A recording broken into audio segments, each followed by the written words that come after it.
गणेशो प्रमोदं क्लेशेषु जीवेषु कृपां परत्वं माद्यस्ते भावं विपरीतवेतो सदा वेदनातु देव सदा ममात्मा वेदनातु देव।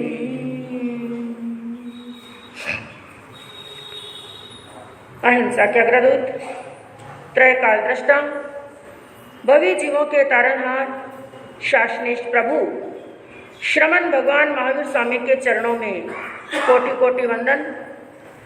दीन दुखियों के मसीहा, करुणा के सागर, परम पूज्य गुरुदेव श्रमण सूर्य मर्दर केसरी श्री मिश्री मल जी महाराज साहब के चरणों में कोटि कोटि वंदन।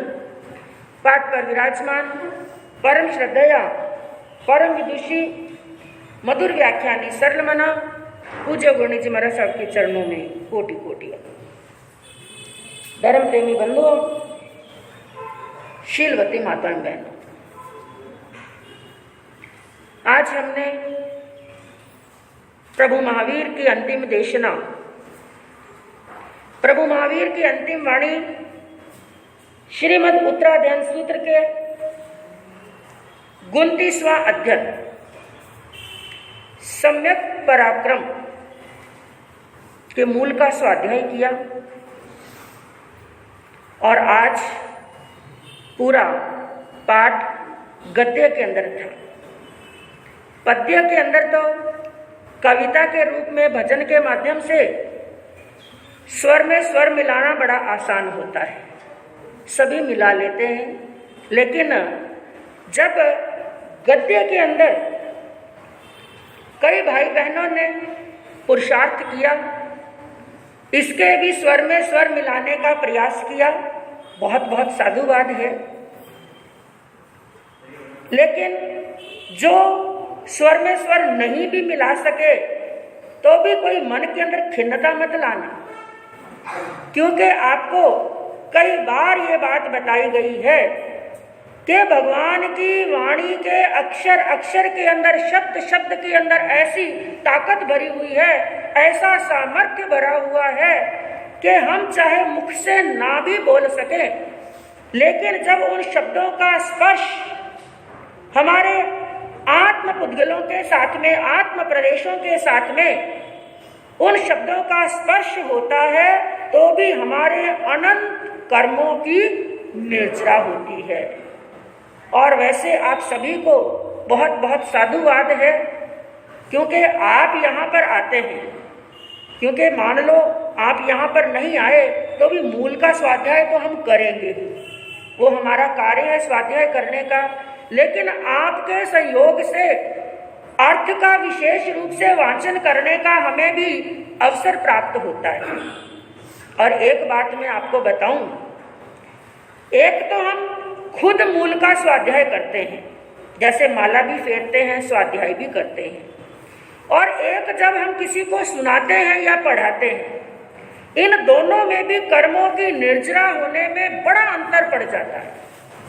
कारण क्या है कि जब हम खुद स्वाध्याय करते हैं, आपने भी ये बात कई बार अनुभव की होगी, आप स्वाध्याय कर रहे हैं या माला फेर रहे हैं या कोई किताब पढ़ते हैं, माला फेरते फेरते, स्वाध्याय करते करते या किताब पढ़ते पढ़ते भी दिमाग दूसरी जगह जाता है कि नहीं? पक्का जाता है, जाता है। कितना भी कंट्रोल करने का प्रयास करो, दिमाग चला जाता है। माला के मोती गुड़ते रहते हैं, स्वाध्याय के शब्द आगे बढ़ते रहते हैं और मन भी आगे आगे गुड़ता रहता है। लेकिन जब आप किसी को पढ़ा रहे हैं, कुछ सुना रहे हैं, तो मन इधर उधर भटकने वाला नहीं है। तो हमारे भी स्वाध्याय तो हो ही रहा है, साथ में सुना रहे हैं, तो मन इधर उधर जाने वाला नहीं। तो कर्मों की निर्जरा कितनी हो रही है? डबल हो रही है। आपको भी दलाली का फल मिलेगा। तो आज 29वां अध्ययन सम्यक्त पराक्रम। और इस अध्ययन के लिए हम ये कहें कि यह केवल एक अध्ययन नहीं है, इसको यदि पूरा उत्तराध्ययन सूत्र कह देना तो भी कोई अतिशयोक्ति नहीं है। पूरे उत्तराध्ययन सूत्र के जो 36 अध्ययन हैं, 36 अध्ययनों में से 35 अध्ययन एक तरफ और ये 29वां अध्ययन एक तरफ है। जैसे कहते हैं 24 तीर्थंकर हुए इस अवसर्पिणी काल के, 24 तीर्थंकरों में से 23 तीर्थंकरों के परिचय एक तरफ और भगवान महावीर के परिचय एक तरफ। थोड़ी साउंड कम करो शर्मा जी, थोड़ी सी साउंड कम। 23 तीर्थंकरों के परिचय एक तरफ और 23 से भी ज्यादा भारी किसके पड़ते हैं? भगवान महावीर के परिचय एक तरफ। तो इस अध्ययन को है तो ये बहुत बड़ा अध्ययन।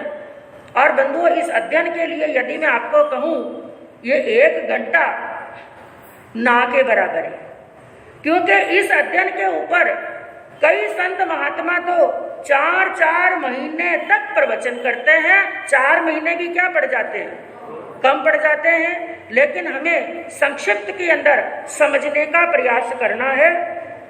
और इसके अंदर आपने यदि ध्यान से पढ़ा हो, प्रश्न और उत्तर, और कितने प्रश्न आए? 73। कितने आए? 73, 73 प्रश्न हैं। और बंधुओं, वो गुरु और शिष्य की जोड़ी कैसी रही होगी कि एक की है जिज्ञासा और दूसरे की क्या है? समाधान। जिज्ञासा किसकी है? गणधर गौतम की। और समाधान किसके हैं? प्रभु महावीर के। लेकिन बंधुओं, ये जिज्ञासा केवल गणधर गौतम की नहीं है, ये जिज्ञासाएं किसकी हैं? हम सबकी हैं। कई बार जब आगमों का स्वाध्याय करते हैं ना, तो ऐसा लग रहा है कि जैसे गणधर गौतम हमारे और भगवान के साथ में तालमेल बिठा रहे हैं, हमारा और भगवान का आमना सामना कर रहे हैं। और गौतम स्वामी जैसे एक मीडिएटर होता है ना, एक माध्यम होता है भगवान से मिलाने का, गौतम स्वामी क्या बन गए हैं? माध्यम बन गए हैं। कई बार स्वाध्याय करते करते कई जिज्ञासाएं मन के अंदर आती हैं, और जिज्ञासा जैसे ही आई और आगे स्वाध्याय किया तो जिज्ञासा का अपने आप ही क्या हो जाता है? समाधान। क्यों हो जाता है? क्योंकि जिज्ञासा करने वाले, प्रश्न पूछने वाले कौन हैं? इंद्रभूति गौतम। और उनको भी कितने ज्ञान है? 14 पूर्व का ज्ञान है, और 5 ज्ञान में से कितने ज्ञान? 4 ज्ञान है। समूह शरण के अंदर जितने भी प्राणी बैठे हैं, और जितने भी प्राणी हैं सब सन्नी प्राणी हैं, और सन्नी के मन के भावों को जानने का सामर्थ्य किसके पास में है? गौतम स्वामी। भगवान के पास में तो है ही, उनके तो केवल मन के भाव नहीं, सभी पर्यायों को जानने का सामर्थ्य प्रभु के पास में है। लेकिन इंद्रभूति गौतम के पास में भी समूह शरण के अंदर जितने प्राणी बैठे हैं सबके मनोभावों को जानने का सामर्थ्य है। इसलिए गौतम स्वामी ने क्या सोचा, क्या मन के अंदर विचार किया? इतना बड़ा समूह शरण है, कितना बड़ा है। अब प्रश्न के उत्तर आप ही देंगे। बहुत रिपीट करा दिया, बहुत रिपीट करा दिया। समूह शरण कितना बड़ा है? कितने योजन का? कितने योजन का? 1 योजन का। पूरे कॉन्फिडेंस के साथ बोलो, गलती हो तो भी कोई डरो मत, गलत बोलो तो भी किसके साथ में बोलना? कॉन्फिडेंस के साथ में। हो जाएगी गलती, कोई बात नहीं। समूह शरण कितने योजन का है? 1 योजन का। और कितने कोस का? 4 कोस का। कितने किलोमीटर का? हाँ, 12। भगवान से इतनी दूर बैठे हैं, कोई कहीं पर बैठा है, कोई कहीं पर बैठा है, त्रियंच प्राणी कहाँ पर बैठे हैं, साधु साध्वी कहाँ पर बैठे हैं, श्रावक श्राविका कहाँ पर बैठे हैं। इतनी दूर बैठे हुए प्राणी सभी भगवान के पास में पहुंच नहीं सकते। भगवान के सबसे नजदीक कौन है? इंद्रभूति गौतम। तो गौतम ने मन में विचार किया, सभी प्राणी प्रभु के पास में आकर के अपनी जिज्ञासाओं का समाधान नहीं ले सकते हैं, इसलिए दूर बैठे बैठे ही उनकी जिज्ञासा का समाधान हो जाए। अपने मन परव ज्ञान से उनके मन में उठने वाले भावों को इंद्रभूति गौतम ने वहीं पर बैठे बैठे जान लिया, और उनकी जिज्ञासाओं का समाधान किससे पूछ लिया? प्रभु से जोड़ी हो। तो ऐसी गुरु और शिष्य की एक की है जिज्ञासाएं और दूसरे के हैं समाधान। और बंधुओं, आगम को बताया गया, आगम एक समुद्र के समान है। जैसे समुद्र के अंदर हीरे पन्ने माणक मोती सभी कुछ उसके अंदर मोती भरे हुए हैं, समुद्र को रत्नाकर कहते हैं, उसके अंदर सभी प्रकार के रत्न भरे हुए हैं। बस चाहिए ढूंढने वाले का पुरुषार्थ और ढूंढने वाले की लगन और ढूंढने वाले की दृष्टि। इसी प्रकार आगम रूपी समुद्र के अंदर भी सभी रत्न भरे हुए हैं, लेकिन जब जिज्ञासा पूर्वक, अपनी दिलचस्पी पूर्वक अपने मन की स्थल के अंदर, तह के अंदर जाकर के ढूंढते हैं, ऐसा कोई प्रश्न दुनिया के अंदर है ही नहीं जिसका समाधान प्रभु की वाणी के अंदर नहीं है। तो ऐसा यह अध्ययन जिसके अंदर दो शब्द हैं, पहला कौन सा है? सम्यक्त और दूसरा पराग। कल एक अध्ययन आया था, कल 28वां अध्ययन, क्या नाम था उसका? मोक्ष मार्ग गति, मोक्ष के मार्ग पर गमन करने के रास्ते। और उसके अंदर जो पहला रास्ता सम्यक दर्शन, बोलने में तो क्या आता है सम्यक ज्ञान, लेकिन पहले प्राप्ति किसकी होती है? सम्यक दर्शन की। सम्यक दर्शन के अंदर यदि आपको याद हो, आपको बताई गई थी 10 रुचियां। क्या बताई गई थी? 10 रुचियां। और रुचियों का अर्थ क्या बताया गया था? जो संगीत प्राप्त होती है, किन किन रास्तों से, किन किन माध्यमों से प्राप्त होती है, उनको 10 भागों के अंदर बांट दिया गया है। तो वही संगीत, उसके अंदर पराक्रम करना है। क्या करना है? पराक्रम करना है, क्योंकि एक साधक का लक्ष्य है मोक्ष। मोक्ष को प्राप्त करने के लिए पराक्रम करना पड़ेगा। पराक्रम यानी पुरुषार्थ करना पड़ेगा, मेहनत करनी पड़ेगी, श्रम करना पड़ेगा, अपने आत्म बल को जगाना पड़ेगा। पुरुषार्थ करना है, परिश्रम करना है, लेकिन किसके अंदर करना है? संकित के अंदर करना है। पुरुषार्थ तो आज दिन तक बहुत किया, आज भी करते जा रहे हैं। पुरुषार्थ तो एक दुकानदार भी करता है, पुरुषार्थ फैक्ट्री के अंदर काम करने वाला मजदूर भी करता है, पुरुषार्थ तो रोड के ऊपर, सड़क के ऊपर भार ढोने वाला भी करता है, मकान बनाने वाला मजदूर भी क्या करता है? पुरुषार्थ। और कितना पुरुषार्थ करता है? सुबह से लगाकर शाम तक, चाहे गर्मी है, चाहे सर्दी है, चाहे उसका शरीर धूप के अंदर जल रहा है, चाहे पूरा शरीर पसीने से लथपथ हो गया है, फिर भी सिर के ऊपर क्या ढोता है?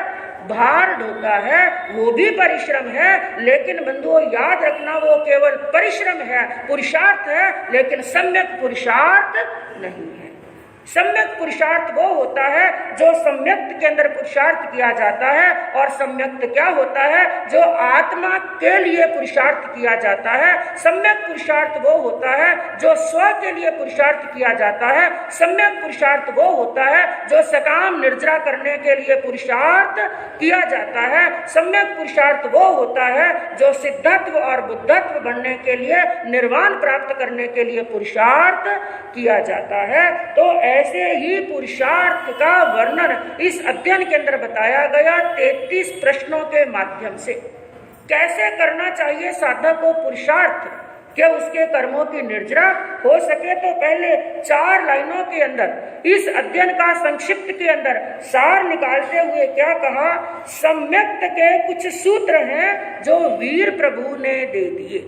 कुछ सूत्र होते हैं, जैसे मैथमेटिक्स के अंदर भी आप लोग सवाल हल करते हैं ना, सवाल को सॉल्व करते हैं तो उसके लिए कुछ क्या होते हैं? सूत्र होते हैं, कुछ सूत्र होते हैं। इसी प्रकार यहाँ पर भी भगवान ने क्या दे दिए?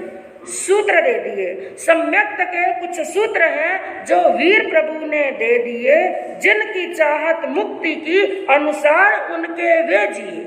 ये सूत्र उनके लिए हैं जिनके मन में किसकी चाहत है? मोक्ष की। और जिनको संसार अच्छा लगता है उनके लिए ये किसी काम के नहीं। जो संसार के परिभ्रमण से थक चुके हैं, जो इस गाड़ी के बैल की तरह घूमते घूमते घूमते घूमते मन के अंदर विचार आया, कभी कभी आपके भी चिंतन आया होगा, आया कि नहीं आया? कि मुझे चलते हुए ये यात्रा करते हुए घूमते हुए कितने जन्म मरण हो गए, कितना समय व्यतीत हो गया, अनंत काल चक्र व्यतीत हो गया, क्या कभी मेरा यह घूमना समाप्त होगा या नहीं? आया कि नहीं आया? हाँ, अपने अंतर मन से पूछ लेना। अगर ये सवाल मन के अंदर आया तो निश्चित रूप से सोच लेना कि हम कौन सी आत्मा है? भवी आत्मा। ऐसा प्रश्न केवल भवी आत्मा के मन में ही आता है, उसके अंतर्मानस में ये प्रश्न पैदा होता है। अभवी के अंतर्मानस में ये प्रश्न कभी पैदा होता ही नहीं है। और ऐसे अभवी जीव को कभी थकावट भी महसूस नहीं होती। यदि जन्म मरण के चक्कर से आपको थकावट महसूस होने लग गई, संसार की स्वार्थ परायणता से आप थक चुके हैं और संसार के जन्म मरण से आपको कभी थकावट महसूस होती है, तो सोच लेना मैं कौन हूँ? भवी हूँ। और भवी हूँ तो कभी ना कभी संकित भी प्राप्त जरूर होगी, और संकित प्राप्त होगी तो कभी ना कभी वो आनंद और अक्षय सुखदाता मोक्ष भी मुझे प्राप्त जरूर होगा। तो क्या कहा? सम्यक्त के कुछ सूत्र हैं जो वीर प्रभु ने दे दिए, जिनकी चाहत मुक्ति की अनुसार उनके वे जिए, जो पराक्रम इनमें करते। किसमें? ये 73 बोल बताए गए हैं। जो पराक्रम इनमें करते वे प्रबुद्ध हैं आत्मा। वही आत्मा प्रबुद्ध है, वही आत्मा संबुद्ध है, वही आत्मा सही रास्ते पर चल रहा है, जो इन बोलों के अंदर, इन सूत्रों के अंदर, इन मंत्रों के अंदर, जो इस अध्ययन के अंदर दिए गए हैं, उनके अंदर क्या करता है? पुरुषार्थ करता है। बाकी दौड़ने के लिए तो इंसान का जब से जन्म हुआ, जब से अपने पांव पर खड़ा हुआ ना, तब से उसने क्या कर दिया? हाँ, ये दुनिया क्या कर रही है? दौड़ रही है। लेकिन इस दौड़ को ज्ञानियों ने कौन सी दौड़ बताया? अंधी दौड़। ये कौन सी दौड़ है? अंधी दौड़ है। कोई लक्ष्य नहीं है, कोई मंजिल नहीं है, कोई मन के अंदर लक्ष्य लेकर के नहीं दौड़ रहे हैं। एक व्यक्ति दौड़ रहा है, क्यों दौड़ रहा है? कि सामने वाला। एक बार गुरनी मैया ने दृष्टांत बताया था ना, दृष्टांत सुनाया था, मंत्री जी क्यों रोए? हाँ, पूरी बात याद दिलाए तो गांव वाले क्यों रोए? पूरा नगर रोया। नगर क्यों रोया था? क्योंकि सभा में से जो लोग आए, पदाधिकारी आए, वो रो रहे थे। और वो पदाधिकारी क्यों रोए? कि राजा जी रोए। और राजा जी क्यों रोए? मंत्री जी रोए। और मंत्री जी क्यों रोए? रानी जी रोए। और रानी जी क्यों रोए? दासी रोई। और दासी क्यों रोई? गधा मर गया। अब इस रोने को क्या कहेंगे? ये निष्फल है, कोई लक्ष्य नहीं है, कोई कारण मालूम नहीं है। हम दौड़ रहे हैं, क्यों दौड़ रहे हैं? हमारे पड़ोसी दौड़ रहे हैं। वो पड़ोसी क्यों दौड़ रहा है? उसके बाजू वाला दौड़ रहा है। पूरी दुनिया दौड़ रही है, पूरी दुनिया दौड़ रही है। और ध्यान रखना, ये दुनिया ऐसी मोह में फंसाती है ना, इस अंधी दौड़ में दौड़ते दौड़ते आप यदि रुक जाओ ना, तो सामने वाला आपको क्या कहेगा? ये तो मूर्ख है। क्या कहेगा? ये मूर्ख है। इसको भी क्या करना चाहिए? दौड़ना चाहिए। एक पागल खाना होता है ना, पागल खाने के अंदर सभी पागल शरारत करते हैं, एक दूसरे को मारते हैं, एक दूसरे को खिंचाते हैं। और वहां पर कोई व्यक्ति शांत बैठा हो तो सभी पागल मिलके उसको क्या कहते हैं? ये पागल है। सभी पागल मिलके क्या कहते हैं? ये पागल। बस इसी प्रकार दुनिया दौड़ रही है, अंधी दौड़ रही है, लेकिन कोई लक्ष्य नहीं। लेकिन भगवान ने क्या फरमाया? जो पराक्रम इनमें करते वे प्रबुद्ध है आत्मा। वही आत्मा प्रबुद्ध है, वही आत्मा संबुद्ध है जो सम्यक पुरुषार्थ करता है। तो क्या कहा? जो पराक्रम इनमें करते वे प्रबुद्ध है आत्मा, आराधना से भव्य जन बन जाएंगे परमात्मा। जो इन सूत्रों की आराधना करते हैं, इन 73 बोलों की आराधना करते हैं, सम्यक्त के अंदर पराक्रम और पुरुषार्थ बताते हैं, वो आत्मा ही एक दिन क्या बन जाएंगे? परमात्मा। आत्मा के अंदर ताकत है, दुरात्मा बनने की भी ताकत है, महात्मा बनने की भी ताकत है, और आत्मा के अंदर परमात्मा बनने की भी ताकत है। क्योंकि बंधुओं, हमारी आत्मा के अंदर ही गौतम भी छिपे हुए हैं, और हमारी आत्मा के अंदर गौशालक भी छिपे। और हमारा यह जिन शासन, जिनेश्वर प्रभु का दिया हुआ यह जिन शासन, इसके अंदर मुख्य 2 बातों की चर्चा ज्यादा चलती है। कितनी बातों की? 2 बातों की। कौन कौन सी? एक तो है मिथ्यात्व और दूसरा है संकित। बस ये दो बातों की चर्चा चलती है। तो प्रभु क्या उपदेश देते हैं? भव्य आत्मा को मिथ्यात्व से दूर रहना है और समकित से जुड़ना है, समकित को प्रकट करना है, समकित को प्राप्त करना है। और मिथ्यात्व है क्या, किसे कहते हैं मिथ्यात्व, और कब तक रहता है मिथ्यात्व? जब तक भीतर के अंदर राग और द्वेष के बंधन पड़े हुए हैं, जब तक भीतर के अंदर क्रोध, मान, माया और लोभ रूपी कषाय की अग्नियां जल रही हैं, जब तक भीतर के अंदर मोह प्रकट हो रहा है, और जब तक भीतर के अंदर आसक्ति है, जब तक भीतर के अंदर मूर्छा के भाव हैं, जब तक भीतर के अंदर लगाव के भाव हैं, जब तक भीतर के अंदर संसार के प्रति आकर्षण के भाव हैं, तब तक हमारे भीतर में मिथ्यात्व का अंधकार छाया हुआ है। और जिस दिन राग द्वेष के बंधन धीरे धीरे ढीले पड़ने लग जाते हैं और आसक्ति किसमें बदल जाती है? अनासक्ति के। आसक्ति अनासक्ति में बदल जाती है और हमारी आत्मा विषम भाव से निकल करके समत्व की ओर जाती है, स्वभाव की ओर जाती है। और जिस दिन हमारे भीतर में मुमुक्षुत्व भाव जागृत होता है, कौन सा भाव? हाँ, कल भी ये बात बताई थी, आप और हम सब क्या हैं? मुमुक्षु। मुमुक्षु का मतलब, और जब तक मुमुक्षुत्व जागृत नहीं हुआ, मुमुक्षुत्व का भाव का अर्थ क्या होता है? जिसको मोक्ष की अभिलाषा है वो क्या है? मुमुक्षु। क्योंकि ऊपर ऊपर से मोक्ष के गीत गाने से कोई मोक्ष मिलने वाला नहीं है। मोक्ष के लिए पुरुषार्थ करना पड़ेगा, पराक्रम करना पड़ेगा और वहां पर श्रम करना पड़ेगा, ऐसे ही मोक्ष मिलने वाला। और इस समकित के 5 लक्षण बताए गए। कौन कौन से? सम, संवेद, निर्वेद, अनुकंपा और आस्था।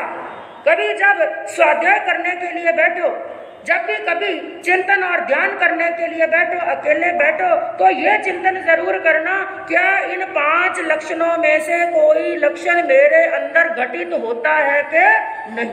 किसी से पूछने की आवश्यकता नहीं है। हमें खुद की जानकारी लेनी है ना, तो किसी से पूछने की आवश्यकता नहीं है। हमारे खुद के लिए हमारे खुद से ज्यादा जानकार कोई हो ही नहीं सकता कि हम कैसे, क्योंकि हम कैसे हैं दुनिया से छिपा सकते हैं, अपने आप से नहीं। तो चिंतन कर लेना, मेरे अंदर संभाव है कि नहीं, यानी अनंतानुबंधी क्रोध, मान, माया, लोभ का मैंने क्षय किया या नहीं किया। इन 5 में से यदि कोई लक्षण घटित हो रहा है तो समझ लेना मुझे क्या प्राप्त हो गई? समकित। क्योंकि समकित समकित समकित के गीत तो सभी गाते हैं, लेकिन आपको भी समकित है कि नहीं और हमें भी समकित है कि नहीं, ये थर्मामीटर आज हमारे पास में नहीं।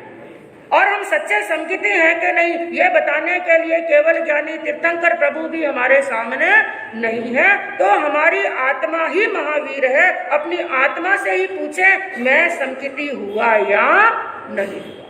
तो इसके अंदर बंधुओं, जिन बोलों का वर्णन किया गया है, उन बोलों का संक्षिप्त के अंदर आपके सामने वर्णन किया जाएगा। पहले 4 लाइनें भजन के माध्यम से सभी एक साथ में बोलने का प्रयास करें। वीर प्रभु की अंतिम वाणी, वीर प्रभु की अंतिम वाणी, सुन लो सुना लो, जीवन सफल बना लो, जीवन सफल बना लो। श्रेष्ठ धर्म श्रद्धा से साधक संवेग भाव में सजदा, क्लेश कषाय को क्षय करके कर्म बंध नहीं करता, दर्शन आराधक बन करके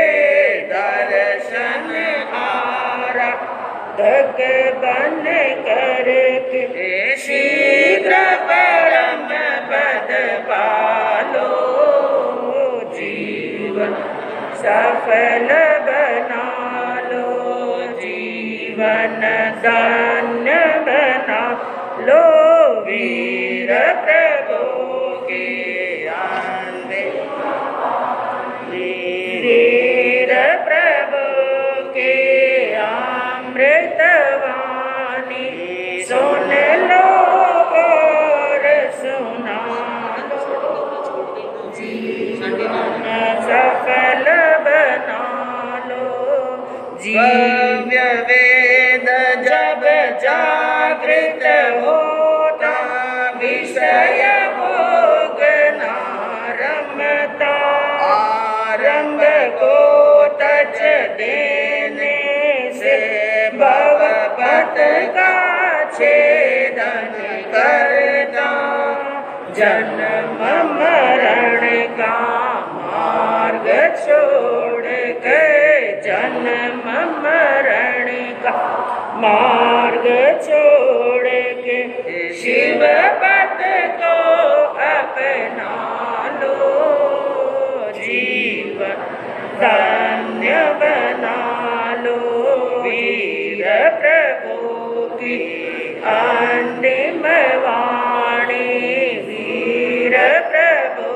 की अमृतवाणी सुन लो और सुना लो जीवन बना लो जीवन धन्य बना कर्म की श्रद्धा से तज देता साता सुख आसक्ति अणगारी बन साधक पाता संयोग वियोग से मुक्ति दुखों का उच्छेदन करके दुखों का उच्छेदन करके निरामद सुख पालो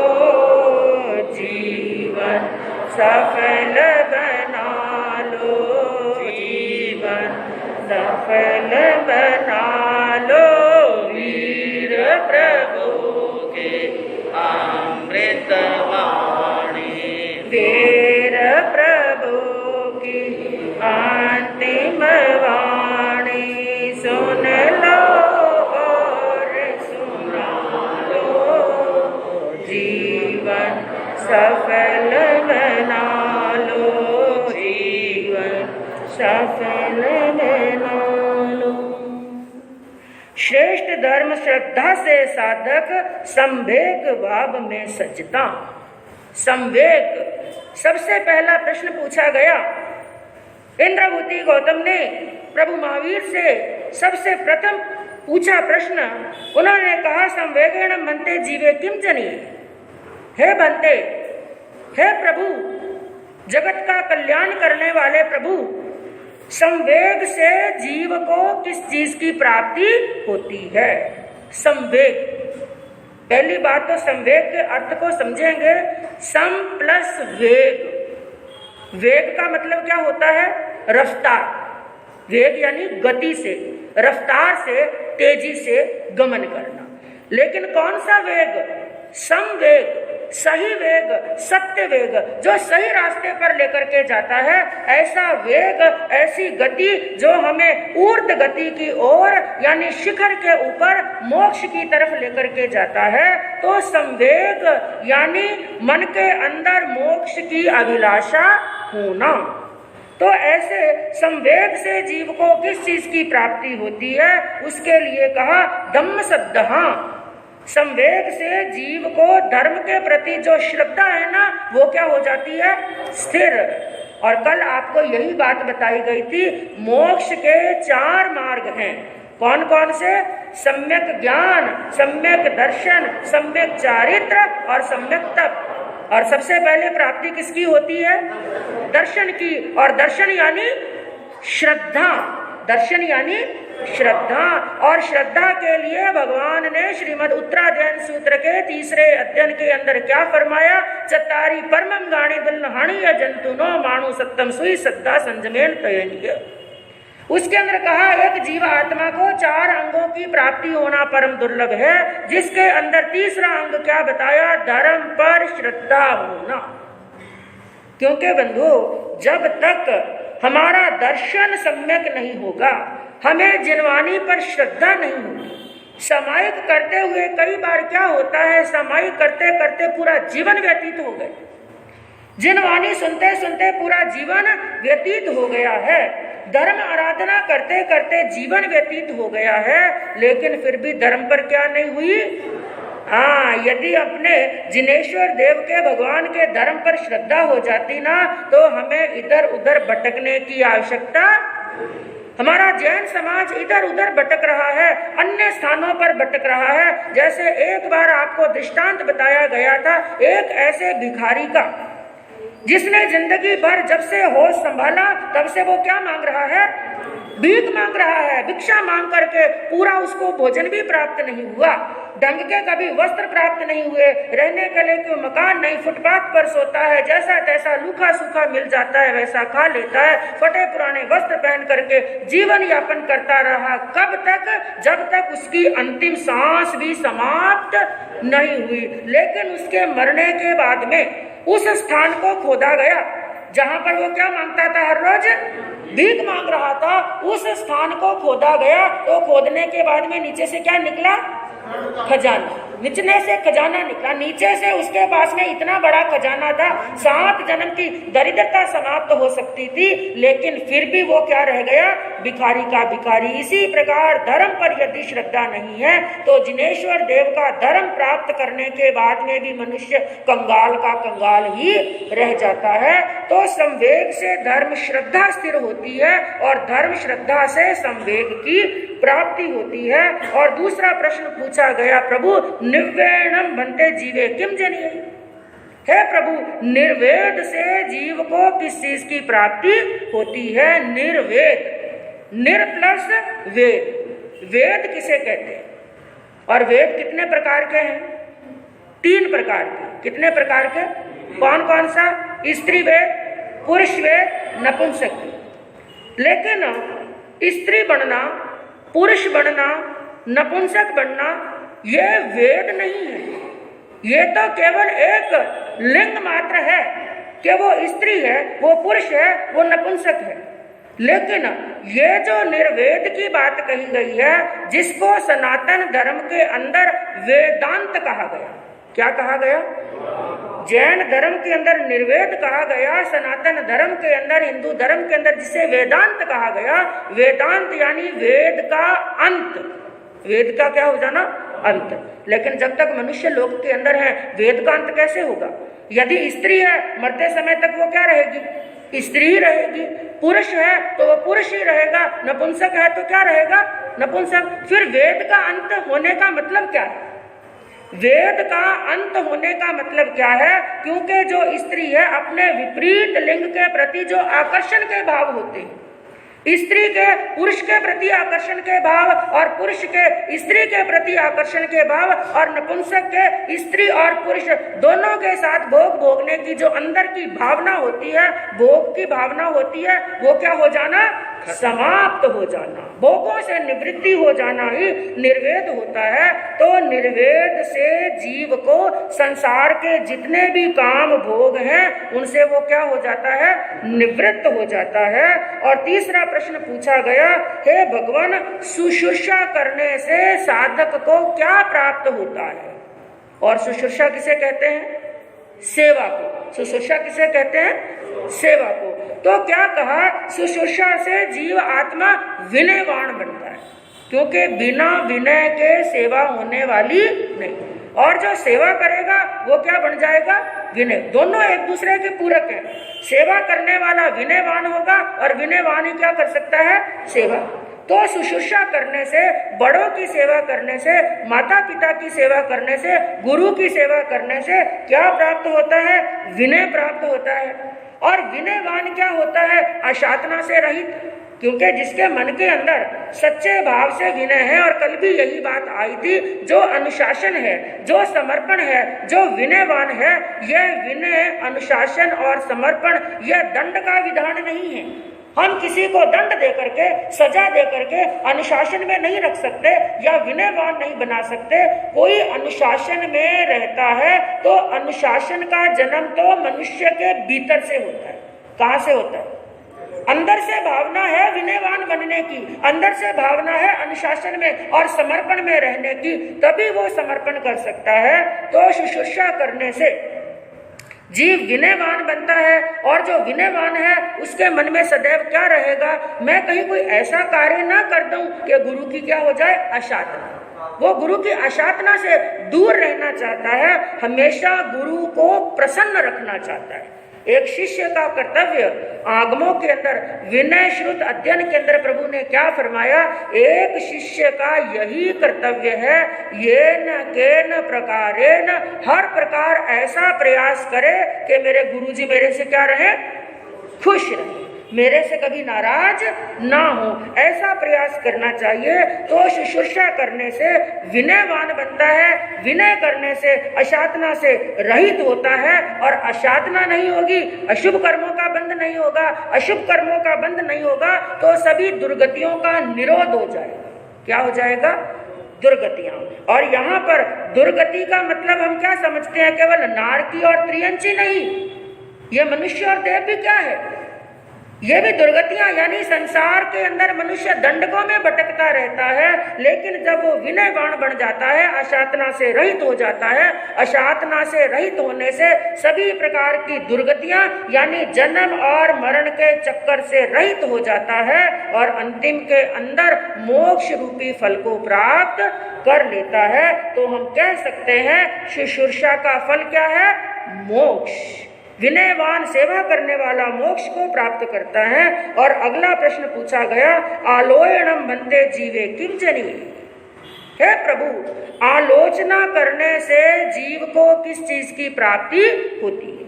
ये सभी प्रश्नों के उत्तर कईयों के मन में होता है। हम क्या करते हैं? तपस्या करते हैं, सामायिक करते हैं, स्वाध्याय करते हैं, कषाय को विजय करते हैं, राग द्वेष को विजय करते हैं, इनका फल क्या है? मनुष्य क्या चाहता है? फल। लेकिन याद रखना, गीता के अंदर श्री कृष्ण ने क्या कहा? कर्म करते रहो, फल की इच्छा मत करो। इच्छा करने से फल नहीं मिलेगा। यदि हमने बीज डाला है तो फल तो बिना मांगे ही मिलेगा। यदि फल की इच्छा कर ली ना तो 3 प्रकार के शल्य बताए। कितने शल्य? यही आलोचना का यही उत्तर है। आलोचना करने से किस चीज की प्राप्ति होती है? 3 शल्यों से रहित हो जाता है। 3 शल्य कौन से? माया शल्य, निदान शल्य और मिथ्या दर्शन शल्य। जब ब्रह्मदत्त चक्रवर्ती का अध्ययन आया था, उसके अंदर आपको बताया गया था कि ब्रह्मदत्त चक्रवर्ती के जीव ने संभूत मुनि के भव के अंदर क्या कर लिया था? निदान। और निदान ऐसे शल्य के समान है। एक तो निदान करने वाला अपनी तपस्या को नीलाम कर देता है। क्या कर देता है?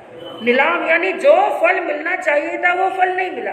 और एक निदान को बताया गया शल्य, जिसने निदान किया हुआ है वो आत्मा निदान करने के कारण से संयम के मार्ग पर आगे नहीं बढ़ सकता है। तो आलोचना, गौतम स्वामी ने पूछा, है भगवान, यदि कोई जीव आलोचना करता है, आलोचना कहते किसे है? हमने जो पाप किए उन पापों की आलोचना के, मैंने ये गलती की है, मैंने ये काम अच्छा नहीं। क्योंकि बंधु, आलोचना करेगा कौन? सब आलोचना नहीं कर पाते हैं। आलोचना तो करते हैं, लेकिन किसकी करते हैं? दूसरों की आलोचना। आलोचना तो खूब करते हैं, हम ये नहीं कहेंगे आलोचना नहीं करते। आलोचना तो खूब करते हैं, लेकिन किसकी करते हैं? दूसरों की। इस बात को ध्यान रखना। आप ये सोचेंगे कि बाबूजी ने फरमाया आलोचना करने से 3 शल्य से दूर हो जाते हैं, इसलिए हम हर रोज क्या करें? आलोचना करें, लेकिन किसकी करें? खुद की। लेकिन खुद की आलोचना करेगा कौन? जिसने जो पाप किया है ना, ध्यान से समझना इस बात को। आलोचना कौन करता है? जो पाप करने के बाद में पहले ये स्वीकार करता है मैंने ये पाप किया। अक्सर मनुष्य पाप तो कर लेता है, गलती कर लेता है, और गलती करने के बाद में भी साहूकार बनता है और क्या कहता है? मैंने कौन सा किसी मनुष्य को मार दिया क्या? मैंने कहा किसी की घात कर दी? ऐसा कौन सा बड़ा गुनाह कर दिया? वो अपने पाप को पाप मानता ही नहीं है, अपनी गलती को गलती मानता है। खुद तो पहाड़ जितनी गलती करेगा, खुद तो पहाड़ जितनी गलती करेगा और समझेगा कंकर के समान, और दूसरों की कंकर जितनी गलती होगी और समझेगा किसके समान, पहाड़ के समान, तो खुद की गलती को स्वीकार करता ही नहीं है। तो पहले तो जो अपने पाप को पाप मानेगा ये पाप है, और जब पाप को पाप मानेगा तो कभी ना कभी पाप के मन के अंदर विचार आएगा कि मैं इस पाप को त्यागूं। तो जिसने पाप को पाप माना है, जिसने अपनी गलती को स्वीकार किया है, वो क्या करेगा, आलोचना। और आलोचना करने का फल क्या होता है, माया शल्य, निदान शल्य और मिथ्या दर्शन शल्य से क्या हो जाता है, दूर, रहित हो जाता है। और जब इन शल्यों से रहित हो गया, माया शल्य जिसे कपट कहा गया, जब माया शल्य से दूर होता है तो मन के अंदर ऋजु भाव आता है। कौन सा भाव, हाँ, और ऋजु किसे कहते हैं, सरल। सरल, एक किसान होता है ना, सबसे पहले बीज डालने से पहले भूमि को क्या बनाता है, वो ऋजु बनाता है, सरल बनाता है, पोली बनाता है। एक साधु के लक्षण बताते हुए भी कहा, साधु का सबसे पहला सबसे बड़ा लक्षण है ऋजुता। साधु वो जो सरल होता है, जिसकी कथनी और करनी एक होती है। तो आलोचना करने का फल हुआ, पहले वो तीन शल्य से रहित होता है, और तीन शल्य से रहित होने के कारण से वो ऋजु भाव को प्राप्त होता है। ऋजु भाव को प्राप्त होने के कारण से पूरी माया से, कपट से रहित हो जाता है, और कपट से रहित होने का फल हुआ उसका स्त्री वेद और नपुंसक वेद नहीं बंधता। मल्लीनाथ भगवान के जीव का वर्णन आया ना, मल्लीनाथ, क्योंकि इस अवसर अपनी काल का एक आश्चर्य हुआ। मल्लीनाथ भगवान क्या थे, स्त्री, क्या थे, स्त्री बने। स्त्री कभी तीर्थंकर नहीं बनती है, लेकिन तीर्थंकर गोत्र का बंध तो किया, लेकिन साथ में कौन सा बंध कर लिया, स्त्री वेद का। क्यों कर लिया, उन्होंने क्या किया था, कपट, कपट किया, थोड़ा सा कपट किया। तो जो कपट करता है, स्त्री वेद का बंध होता है, नपुंसक वेद का बंध होता है, लेकिन जब आलोचना होती है तो माया से रहित हो जाता है। स्त्री और नपुंसक वेद का बंध नहीं होता है। स्त्री और नपुंसक वेद का बंध नहीं हुआ और अभी मोक्ष भी नहीं मिला, तो जीवात्मा कहां पर जाएगा, सोचो, चार गतियों के अंदर कहां पर जाएगा, ऊंचा से ऊंचा देवलोक के अंदर, क्योंकि मनुष्य लोक के अंदर तो स्त्री भी है, नपुंसक भी है, लेकिन दूसरे देवलोक से ऊपर क्या है, ना तो नपुंसक और ना ही स्त्री, वहां पर केवल पुरुष ही पुरुष हैं, यानी वो ऊंचे देवलोकों के अंदर गमन करता है। उसके बाद में अगला प्रश्न पूछा गया, समायणम मनते जीवे किम जनी, हे प्रभु, सामायिक करने से जीव आत्मा को किस चीज की प्राप्ति होती है, उसके लिए कहा गया सावध्य योगों। सावध्य योगों की जो प्रवृत्ति है, प्रवृत्ति से किसमें चला जाता है, निवृत्ति में चला जाता है, यानी सावध्य योगों की निवृत्ति होती है। अगला प्रश्न पूछा गया, तीर्थंकर स्तुति करने से, तीर्थंकर भगवान की क्या रोज पूजिस्नम पढ़ते हैं ना, ये क्या है, तीर्थंकर भगवान की स्तुति। और ये भगवान के निर्वाण कल्याण के दिन चल रहे हैं, इसलिए सभी भाई बहनों से कहना है, ज्यादा से ज्यादा पूजिस्नम का क्या करना, स्वाध्याय, तीर्थंकर प्रभु की स्तुति करना। तो तीर्थंकर प्रभु की स्तुति करने से किस चीज की प्राप्ति होती है, दर्शन की शुद्धि होती है। किसकी शुद्धि होती है, दर्शन यानी संकित, दर्शन यानी श्रद्धा।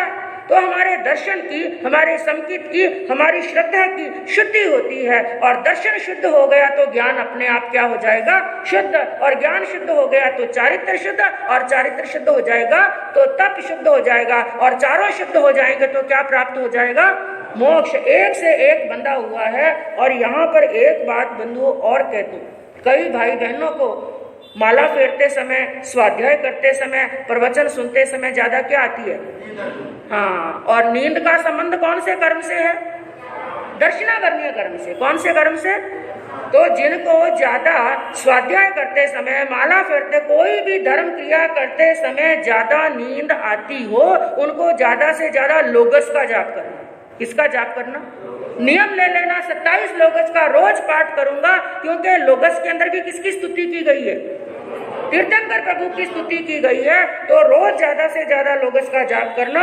और अगला प्रश्न पूछा गया, वंदन मनते जीवे किम जनी, हे प्रभु, वंदना करने से, चारित्र आत्मा को वंदना करने से, बड़ों को नमन करने से जीव को किस चीज की प्राप्ति होती है, उसके लिए उत्तर दिया गया है, गौतम, वंदना करने से नीच गोत्र क्षय होता है।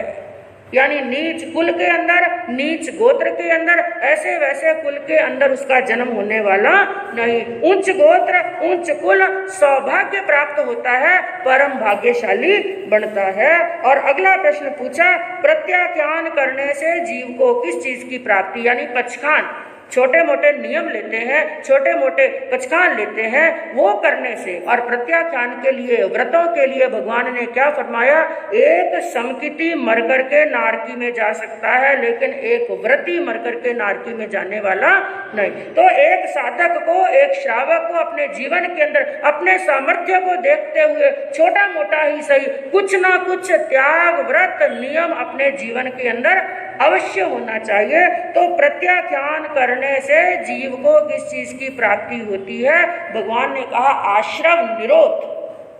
किसका निरोध हो जाता है? हाँ, और हमारी आत्मा में कर्म कहाँ से आ रहे हैं? आश्रम के छिद्रों से ही आ रहे हैं। 5 आश्रम बताए, उन छिद्रों से 24 घंटे कर्म आते रहते हैं। उन कर्मों के आगमन को रोकना है, छिद्रों को बंद करना है, तो क्या करना पड़ेगा? प्रत्याख्यान। और अगला प्रश्न पूछा गया, स्वाध्याय करने से जीव को किस चीज की प्राप्ति होती है? उससे कहा ज्ञानावर्णीय कर्म क्षय। यदि किसी को ज्ञान नहीं चढ़ता हो, कोई बात नहीं, अगर आगम कंठस्थ नहीं होते हैं, थोकड़े कंठस्थ नहीं होते हैं, जो शास्त्र का जितना भी ज्ञान है, चाहे 10वें कालिक याद है, चाहे सुख याद नहीं भी है, पढ़ना ही आता है, तो भी हर रोज क्या करो? हाँ, पढ़ते रहो, स्वाध्याय करते रहो। और स्वाध्याय करते करते क्या होगा? अशुभ कर्मों की निर्जरा हो जाएगी, तो ज्ञानावर्णीय कर्म का क्षय हो जाता है। और अगला प्रश्न पूछा गया, निंदना करने से जीव को किस चीज की प्राप्ति होती है? निंदना यानी निंदा करना, किसकी? खुद की। एक तो होती है आलोचना, एक होती है निंदा, एक होती है ग्रह। तो निंदा और ग्रह में क्या अंतर है? निंदा जो अकेले में होती है, अकेले बैठे बैठे प्रतिगमन कर रहे हैं या स्वाध्याय कर रहे हैं, मन के अंदर विचार आया, मैंने ये गलत कार्य किया, यहाँ पर गलती की, मुझे ऐसा नहीं करना चाहिए था, और गलती का क्या करता है? पश्चाताप। तो निंदा करने से पश्चाताप होता है, और पश्चाताप से कर्ण गुण श्रेणी प्राप्त होती है, और कर्ण गुण श्रेणी से प्रतिपन्न अनगार बनता है, और प्रतिपन्न अनगार बनने के बाद में मोहनीय कर्म क्षय। और मोहनीय कर्म क्षय हो गया, पीछे क्या बचा?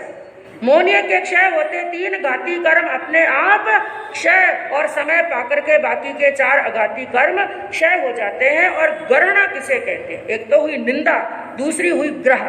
तो निंदा तो होती है अकेले में, लेकिन ग्रह उसके बाद में हिम्मत जुटाना, निंदना करने के बाद में हिम्मत जुटाना, अपने गुरु के पास में जाना, आचार्य के पास में जाना, बड़ों के पास में जाकर हाथ जोड़ करके कहना, गुरुदेव मेरे से यहाँ पर स्खलना हो गई, मेरे से यहाँ पर गलती हो गई, जो प्रायश्चित देना चाहते हैं प्रायश्चित दे दो। क्योंकि अकेले बैठे बैठे निंदा करना फिर आसान है, खुद की निंदा हम कर सकते हैं, लेकिन मुश्किल क्या होता है?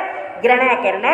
तो कहा ग्रहण करने से अप्रशस्त योग की प्राप्ति होती है, और प्रशस्त योगों से में प्रवृत्त होता है, अनंत ज्ञान दर्शन चारित्र की प्राप्ति होती है, और मोक्ष को प्राप्त करता है। और ऐसे बंधुओं, एक नहीं पूरे कितने प्रश्न पूछे गए? हाँ, 73 प्रश्न संक्षिप्त के अंदर बताऊं। एक इसके अंदर वर्णन आया प्रतिगमन के 6 आवश्यक, 6 आवश्यकों के प्रश्न आए, और स्वाध्याय के जो वाचना, पूछना, परिवर्तना, अनुज्ञा, धर्म कथा आदि जो 5 बोल है, तो स्वाध्याय के 5 बोल आते हैं, संयम, तप आदि निर्जरा के बोल आते हैं, संभोग, उपदि आदि प्रत्याख्यान के बोलों के बारे में प्रश्न पूछे गए हैं, खंती, मुक्ति आदि जो 10 प्रकार का यति धर्म है उनके प्रश्न पूछे गए हैं, मन, वचन और काया की 3 गुप्ति के प्रश्न पूछे गए हैं, त्रियोग यानी मन समाधारणियां, वचन समाधारणियां, काय समाधारणियां, 3 योगों के प्रश्न पूछे हैं। 5 इंद्रियों को निग्रह करने से जीव को किस चीज की प्राप्ति होती है? 5 इंद्रियों के निग्रह के प्रश्न पूछे गए हैं। 4 कषाय विजय के प्रश्न पूछे हैं, राग और द्वेष विजय के प्रश्न पूछे गए हैं। तो ऐसे 73 प्रश्न पूछे गए हैं। अंतिम के अंदर जीव इन व्रतों की, इन नियमों का पालन करते हुए शैलेशी अवस्था को प्राप्त करता है, अकर्मता को प्राप्त करता है, और अपने अंतिम लक्ष्य मोक्ष की प्राप्ति कर लेता है। अंतिम के अंदर बंधुओं इस अध्ययन का सार रूप हम यही कहेंगे कि बाकी पुरुषार्थ बहुत कर लिया, लेकिन अब कौन सा पुरुषार्थ करना है? सम्यक पुरुषार्थ जो आत्महित के लिए किया जाता है, तो ऐसा पुरुषार्थ करने का अवश्य प्रयास करेंगे। इन्हीं भावों के साथ में ओम शांति। आग्नेय टिगिए की पार्टी का कौशक कर आग्नेय टिगिए प्रणते तंजा सत्तागम्य अर्थागम्य तदु गयागम्य। इस तरह 3 प्रकार आगम रूप ज्ञान के विषय में जो कोई अतिचार लागू हो तो अनु जम वाइदम बच्चा मेलियम हिनक्षरम अचक्षरम पैनम विनयनम जोगिनम घोषिनम सुक्षुदिन्नम दुटु परिचयम अकाले कौ सज्जाओ काले न कौ सज्जाओ असज्जाय सज्जायम सज्जाय न सज्जायम बनता गुणता विचारता ज्ञान और ज्ञानवंत पुरुषों की आशातना की हो तो तस्मित